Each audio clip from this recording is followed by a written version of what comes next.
In the world of exploitation cinema, it all comes back to cannibals. There's plenty of subgenres, as you should know, like blaxploitation or Fulci zombie films, but there's nothing quite as greasy, grimy, and sleazy as a good old-fashioned jungle savage survival flick. Okay, maybe there is. But cannibal movies just have this certain level of discomfort to them. Part of this has to do with enough people believing that Ruggero Deodato's Cannibal Holocaust was a genuine snuff film. The thing with these movies is that they're so low budget and filmed in such remote areas that it's easy to believe that what you're seeing could actually be real. Deodato's films Last Cannibal World and Cannibal Holocaust definitely apply to this. The film featured in today's episode? Not so much.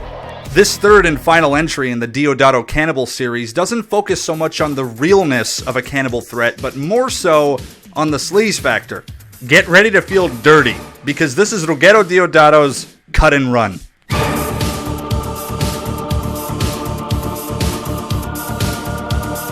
Cut and Run is a jungle savage flick that's more on the action side than horror on the surface, but it still has its share of horror tropes. The plot in its most basic form is that it's about a Vietnam vet that uses a cannibal tribe to raid and slaughter Central American drug operations.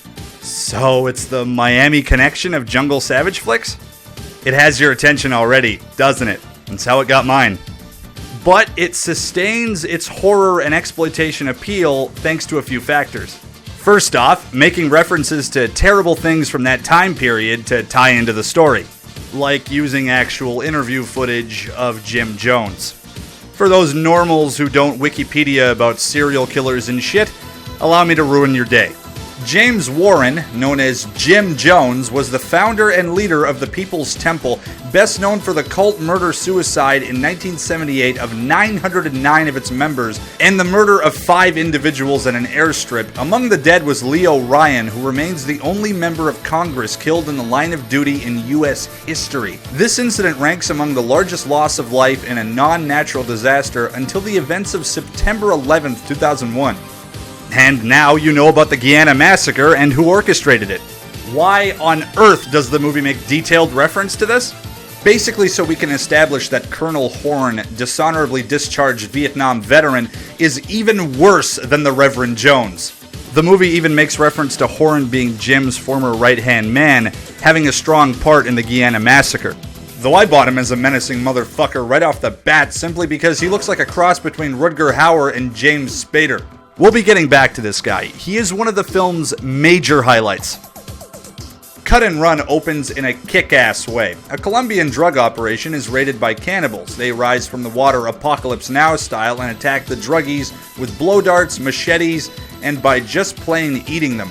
The head honcho savage is this hulking, ugly, bald bastard, and he's one bad dude. He straight up wrecks people's shit. Mortal Kombat's one guy and goes machete happy on 2 chicks, and in true Deodato style, it looks way too real. The movie kicks further into awesomely 80s sleaze gear as we're given the title sequence, which features an awesome synth rock theme by CinemaScore regular Claudio Simonetti, and an equally rad logo type.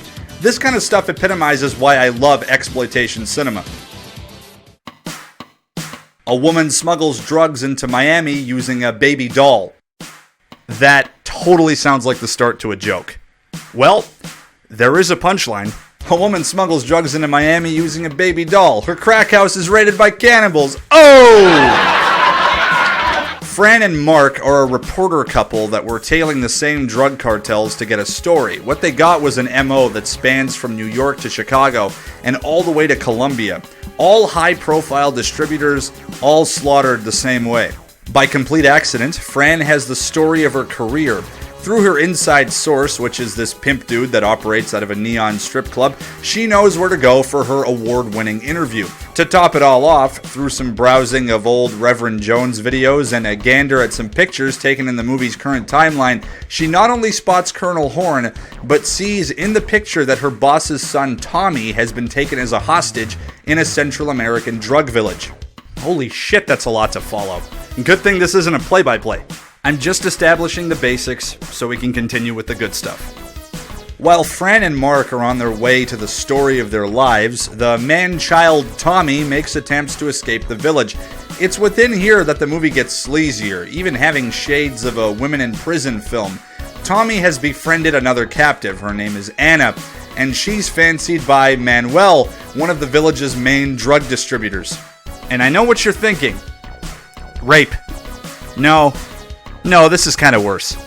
Anna has been in the village for so long that she's accepted a doomed fate, and what this means is that she just lays there lifelessly while Manuel thrashes on top of her for a couple minutes.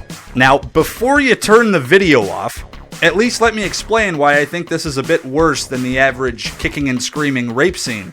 It's just that. There's no kicking and screaming, no fighting back. All we're met with is a cold gaze of self-loathing and helplessness. I'm a stone, an old shoe, a nothing. No, you're not.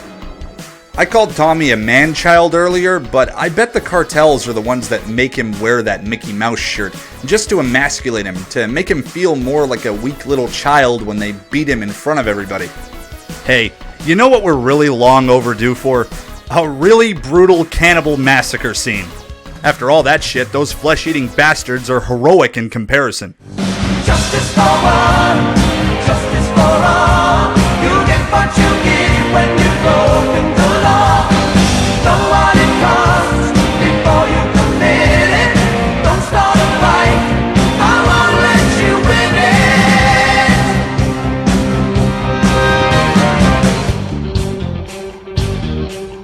And this brings me to one of the movie's ultimate highlights. The gore in Cut and Run is amazing. Manuel's death is one of the best decapitations I've ever seen in a movie. It has such an organic quality to it that I swear they just really lopped the actor's head off with a machete. The only other decapitation that might hold a candle to it is the one from James Glickenhaus's The Exterminator. I'll let you compare the two.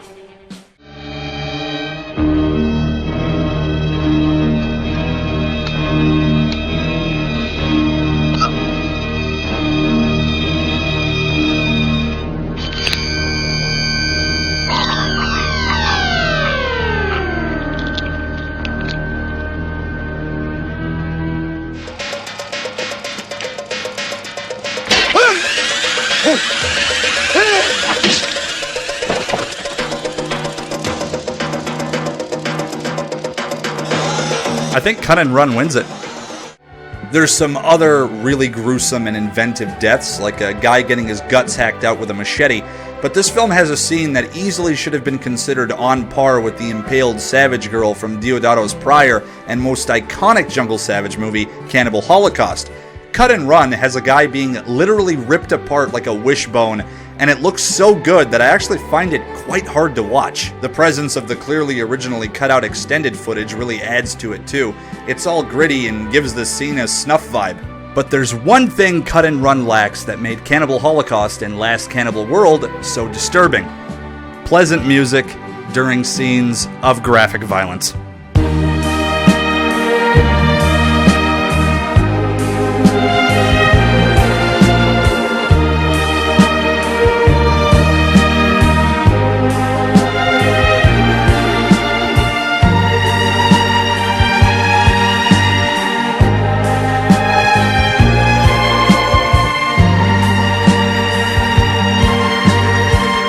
It still works!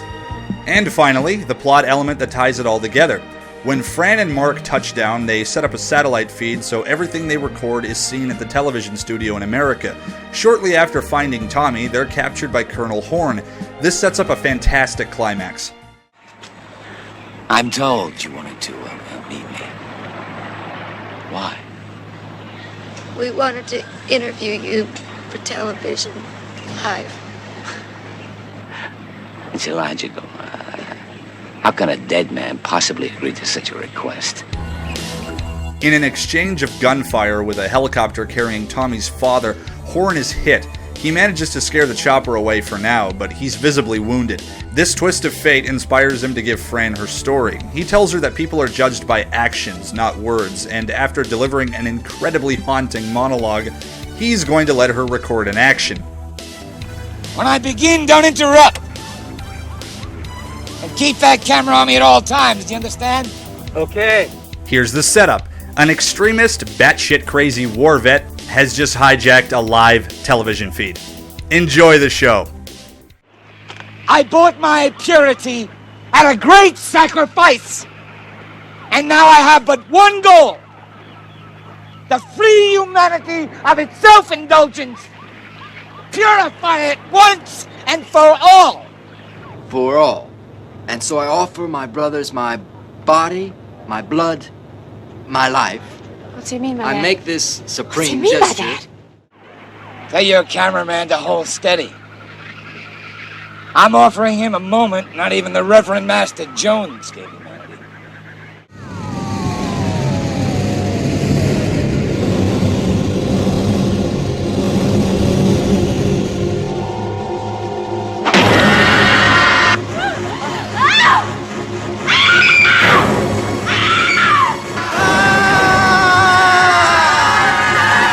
Cut and Run is one of Ruggero Deodato's most unpopular movies.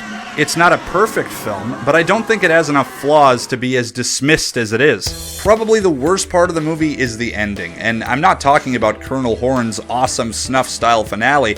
I mean like the very last minute of the film, maybe even minute and a half. Remember this guy? At the beginning of the movie's third act, he's seemingly killed by Mark in a swamp fight, which adds tension because you're not sure whether he's really dead or if he'll randomly pop up. And he does end up randomly popping up.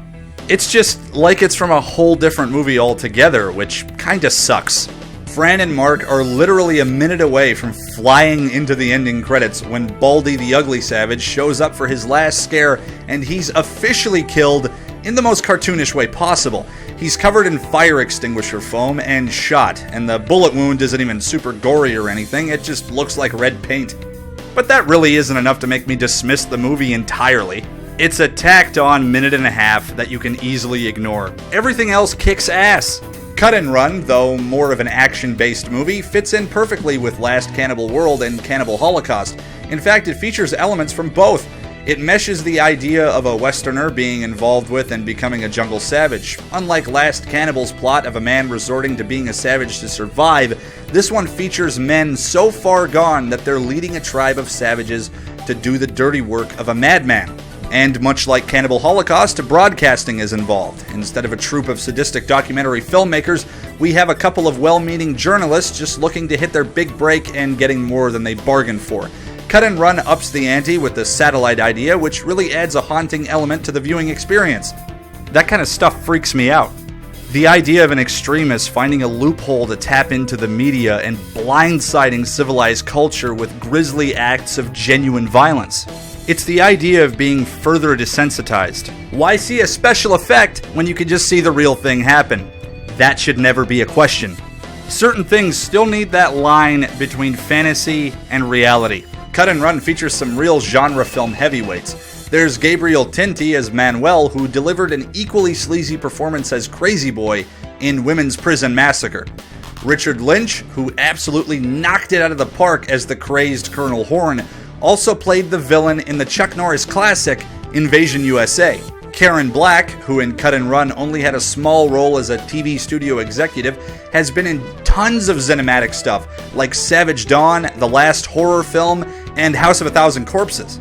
And this is as inside as an inside joke gets, but she was in the movie Red Dirt. Hey Infamous Fear, how you doing? And of course, Michael fucking Berryman. This dude is the dude to cast as the weird-looking heavy. He's a genre film juggernaut that's been in everything from The Hills Have Eyes and Guyver to The Devil's Rejects. He's still one hell of a busy actor. I gotta say, his role in Cut and Run has gotta be my personal favorite thing that he's done. I just love watching him ruin people's shit with a machete. And an honorable mention goes to Valentina Forte, who played Anna, because she was Mike Tiger Sharp's daughter in the awesome Lamberto Bava action film Blast Fighter. The producers originally wanted Deodato to make a full-on sequel to Cannibal Holocaust, but he rejected it and instead adapted Cut and Run from an old Wes Craven screenplay called Marimba. The guy that was ripped apart like a wishbone is said to have been inspired by some Vietnam photos that Deodato saw. It sounds kind of morbid, but it's nothing compared to the godfather of gore, Tom Savini, who based all his gore effects on the same system. Only Savini didn't just use stock photos as reference. He was a military photographer in Nam. And that's Cut and Run, another unsung cinematic classic. Now, if you'll excuse me, I have to attend to some matters that are not sleazy in the least and 100% legal.